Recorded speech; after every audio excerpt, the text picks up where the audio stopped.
안녕하세요, 유튜브 시청자 여러분. 오늘은 요즘 뜨거운 이슈인 노란봉투법에 대해 쉽게 풀어서 설명해 볼게요. 이 법이 뭔지, 왜 중요한지, 그리고 왜 논란이 되는지 함께 알아보죠. 노란봉투법이 뭐야? 노란봉투법의 정식 이름은 노동조합 및 노동관계조정법 2조와 3조 개정안이에요. 이름의 유래는 2014년 쌍용 자동차 파업 사건에서 시작됐어요. 당시 노동자들이 파업을 했고 그 결과 회사로부터 47억 원이라는 엄청난 손해배상 소송을 당했어요.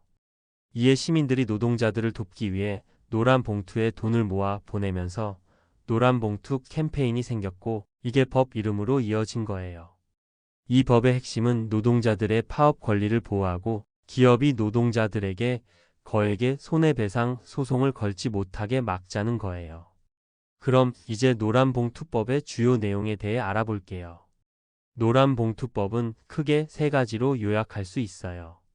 첫째, 사용자 범위 확대는 원래 사용자는 노동자를 직접 고용한 회사만 뜻했어요.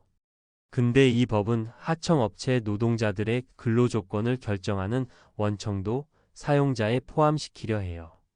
예를 들어 현대자동차의 하청업체인 어떤 부품을 만드는 A회사에서 일하는 직원이 원청인 현대자동차에 직접 교섭을 요구할 수 있게 되는 거죠. 자신들을 고용한 A회사가 아닌 현대자동차에 교섭을 할 수 있게 되는 거예요. 더 자세히 말해보면 A회사에 일하는 노동자는 현대자동차에 이렇게 말할 수 있게 돼요. 현대자동차 직원은 월급을 1,000만 원 받는데 왜 우리는 300만 원만 받냐? 우리도 1,000만 원을 줘라. 이런 식으로 현대자동차에 교섭을 할 수 있게 되는 거죠. 여기서 생각해 볼 문제는 현대자동차가 고용한 인력이 아닌데 그 요구를 들어주는 게 맞는 걸까요? 둘째, 노동쟁의 범위 확대는 지금은 파업 같은 노동쟁의가 근로조건 결정 과정에서만 가능해요. 하지만 이 법은 이미 결정된 근로조건에 대해서도 파업할 수 있게 범위를 넓히려 해요. 쉽게 말해서 이전에 했던 결정까지 파업할 수 있게 한다는 것인데 여기서 생각해 볼 문제는 이렇게 되면 노동자는 마음만 먹으면 파업을 할 수 있는 이유가 넘쳐난다는 거예요. 셋째, 손해배상 제한은 기업이 파업 때문에 손해를 봤다며 노동자들에게 소송을 걸 때 손해를 입증하기 어렵게 만들어요. 예를 들어 불법 파업이라도 노동자 한 명 한 명의 책임을 따로 증명해야 하니까 소송이 어려워지는 거죠. 쉽게 말하면 노동자가 파업을 해도 회사는 노동자에게 그 손해에 대해 책임을 묻기가 어려워진다는 거예요. 이렇게 보면 이 법은 하청 노동자, 비정규직, 배달 기사 같은 약한 노동자들이 더 쉽게 권리를 지키고 큰 회사들이 소송으로 압박하지 못하게 하려는 법이에요. 하지만 이렇게 좋은 노란봉투법은 왜 논란이 되고 있을까요? 노란봉투법은 노동자들에게는 희소식이지만 기업에서는 반대 목소리가 크기 때문이에요. 그럼 노동계와 기업의 입장을 살펴볼게요. 노동계 입장은 노동자들은 파업은 헌법이 보장한 권리인데 회사들이 억대 소송으로 겁주고 있어 라고 해요. 특히 하청이나 비정규직 노동자들은 원청 회사와 싸울 힘이 없어서 이 법이 필요하다고 주장해요.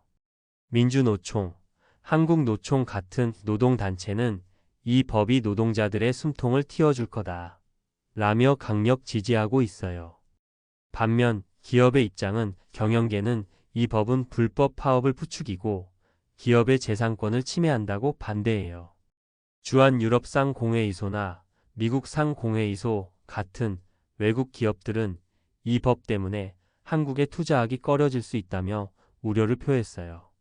특히 원청까지 책임지게 되면 기업들이 노사 갈등에 더 많이 휘말릴 거라고 걱정하죠.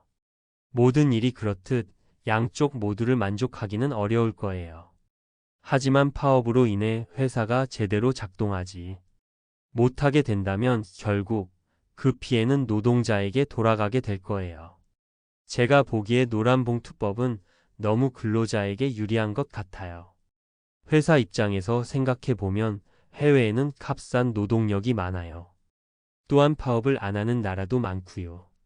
그럼 회사 입장에서는 파업만 하는 노동자들을 위해 한국에 남아 있을까요? 아니면 그런 문제가 없는 해외로 회사를 이전할까요?